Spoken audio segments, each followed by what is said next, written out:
Apparently, I was the last person on planet Earth who had not heard this news.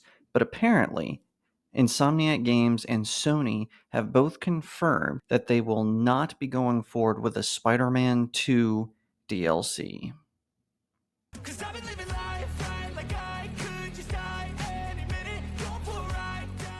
Hi everyone, my name is Jacob Berry. Welcome to the StudioJake vidcast where I talk about all things pop culture. Be sure to like, share, subscribe, and if you're watching on YouTube, ring that little bell so you get notifications when I post a new vidcast, and consider becoming a channel member. So apparently this news is over a month old, but me being me, I didn't hear about it, which I thought was a little odd because I keep up with the news of things that I enjoy. So I was stunned to hear that Insomniac Games has confirmed that there will not be a Spider-Man 2 DLC for the PlayStation. Now, this really shocked me because I was expecting one, but I didn't think that they would just outright cancel all of them. Because if you recall, the first game which appeared on PS4 had several DLCs. I think there was 4 of them, and they were all great, by the way. I loved all of those DLCs. They were fantastic. Spider-Man 2, I didn't enjoy as much as the first one because I didn't like all the fetch quests. I thought it was dumb that they gave so much screen time to Miles Morales, even though he had his own game, and they confirmed they were doing a sequel to his own game. So I was a little surprised by just how much he got. And a lot of his stories were boring. You're finding old museum pieces. You're doing a fetch quest for a kid who wants to ask someone out to the prom. He, for some reason, is the one fighting Mysterio instead of Peter Parker. And of course, they had that weird story arc where he's helping Black Cat, who is now a lesbian, apparently, even though she's been pining after Spider-Man. Even the first game kind of confirmed this, or at least the DLCs confirmed this. So it was a little weird to me that he got so much playtime when he has his own game and his own incoming sequel to that game. But I digress on that. I was looking forward to the DLCs because I thought maybe, like in the first game, the DLCs just focused on Peter Parker's Spider-Man, and he would occasionally have phone calls with Miles Morales. So I thought that they would do that again with this one. And you can go back, because I actually reviewed the second video game with one of my Enormie reviews series. So you can check that out as well. It's right here on my YouTube and Rumble channel, so you can check them out either of those places. Anyway, it's kind of shocking to me that they're not doing a DLC at all for this game. I was really hoping that we would get one where maybe we would see the Venom symbiote fall on Eddie Brock, or we would have Spider-Man confront Mysterio and maybe even a new version of Mysterio. We would have a kind of a follow-up to what was going on. Apparently, they were planning on one that was going to be set in the Across the Spider-Verse film franchise, but all of that is for naught. This is according to a PlayStation Lifestyle. Last week, Insomniac Games confirmed that it has no plans for Marvel's Spider-Man 2 story DLC, a departure from the first game in the series. The news has been met with confusion and has sparked a series of speculations because it was only last year that a massive ransomware attack on the studio confirmed the existence of Spider-Man 2's DLC. Why did Insomniac and Sony cancel Spider-Man 2 DLC? There's no disputing that Insomniac Games and publisher Sony's did have plans for Spider-Man 2 DLC at one point. In March this year, the studio itself ended up confirming the DLC leak when it accidentally included a debugged mode in the game's update, which revealed an entire villain arc. There was also a ton of other content that was scrapped, like symbiote bosses. So what exactly happened? Some folks are speculating that the content will be used for the leaked Venom spinoff, but there's currently no indication that the spinoff is going ahead. It may have been canceled like the Spider-Man multiplayer game. Others are pinning the DLC's cancellation on the ransomware attack itself, which is highly unlikely to be the case. Given ballooning AAA budgets and lengthy development times, it's possible that Insomniac was asked to focus on Marvel's Wolverine instead, which Sony is reportedly planning to showcase soon. At the moment, no one knows if the leaked content has been scrapped for good or if it will be used in a future entry. We do not know whether the next entry will be a spin-off like Miles Morales or a full-fledged game.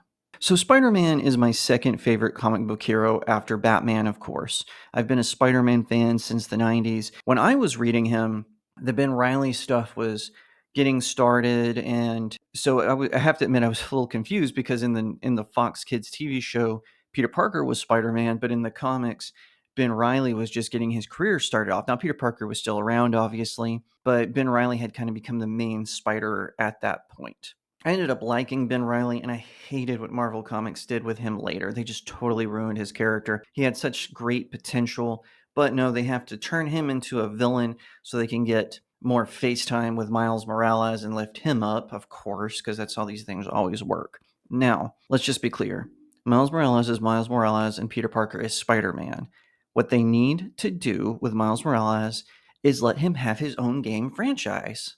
Why not? Just do it. If you want him to be a standalone character where he's not constantly being in, the wave of the Spider-Man fandom, just let him have his own game.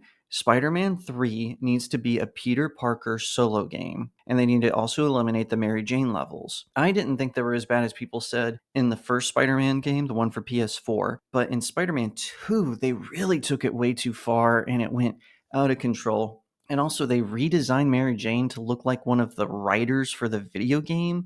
I don't know why they didn't just keep her original face model. It's like they really downgraded her. Same with Peter Parker. The original face model in Spider-Man PS4 was perfect, but then for some reason they redid him to make him look more like Tom Holland. Now, the second face model would have been fine if they had had that one from the beginning, but because they messed it up, and especially in the early updates of the game, it really looked terrible. Now, later, they kind of patched it in and made it better, but still, for Spider-Man 3, it needs, and I know I'm repeating myself, but it needs to just be a solo Peter Parker game. It needs to be Peter Parker taking on Doc Ock, Green Goblin finally. It needs to have a host of other villains because a lot of them got killed off in Spider-Man 2 because, spoiler alert for that game, Kraven the Hunter actually wipes out, I believe, Shocker, Vulture, Scorpion.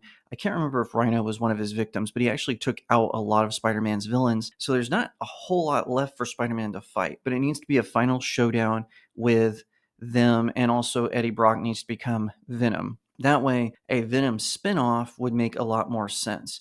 And also, maybe the big bad, the final showdown needs to be Cletus Cassidy Carnage. So that is my advice to them if they want this game to succeed. Peter Parker solo, no playing other characters, just him web slinging, having a good time, and taking on the bad guys. I think that would prove very, very lucrative for them. Now, if eventually, maybe at the end of the game, you want to have his allies come together, so Harry Osborn comes back as Agent Venom, Miles Morales comes in as Kid Arachnid, and maybe they introduced Silk, so maybe she comes in and then they can fight in the finale with Peter. That would be fine, but I think if Sony is going to do this last Spider-Man game to make it a complete trilogy, it really just needs to be a Peter Parker solo. No ifs, ands, or buts. And I hope they realize that because Peter Parker is still much beloved. No one likes how Marvel Comics has been handling his story arc, where Mary Jane is shacking up with some guy who suspiciously looks like the writer of the comic book, and Peter Parker is back with Black Cat. We want Peter Parker and Mary Jane to be together. Now, I've heard rumors that the original ending for Spider-Man 2 was Peter Parker and Mary Jane were going to get married and they were going to go off on their honeymoon, and that's why Miles Morales is a stand-in. It was to set up his second video game. Why didn't they do that? I don't know, but it just kind of ends where Peter's like, oh, I just want to take a break, so you're going to be Spider-Man for a while. Okay, what happened to with great power comes great responsibility? You're just going out, throwing that out the window because of what happened with Venom? That doesn't make any sense, and it's not very Peter Parker-like. I tell you, these games that were affected by all these woke consultant companies really ruined a lot of stuff for us. They ruined how Spider-Man 2 ended. They made it where all of a sudden Yuri, who was Spider-Man's policeman ally in the first movie, how all of a sudden she's like a ninja chick who is kind of like the Punisher. Why didn't they just make it where she got technology from Osborn or other things, and that's what she's using? But instead, all of a sudden, she's just this ninja who can just take on everything. They never established that in any of the previous stuff. They could have even made it where she stole a bunch of Silver Sable's tech, whatever worked, but instead, all of a sudden, she's got these ninja superpowers, and she has a whip chain and all this stuff, and she's taking on Cletus Cassidy, and it was really ridiculous. I do hope for Spider-Man 3. They'll learn their lesson. Maybe they'll conclude the Yuri arc in a nice way, make it one of the side stories. And like I said, have Spider-Man take on a new version of the Sinister Six, and the finale being he takes on Carnage. That would be a fantastic ending to this video game franchise. And honestly, maybe that's why Spider-Man 2 DLCs got canceled and or delayed, because they're trying to figure things out, especially with the backlash that happened from all of these other video games that were affected by these woke corporations that wanted to insert identity politics into their content. I hope they've learned the lesson, but I'm not holding my breath.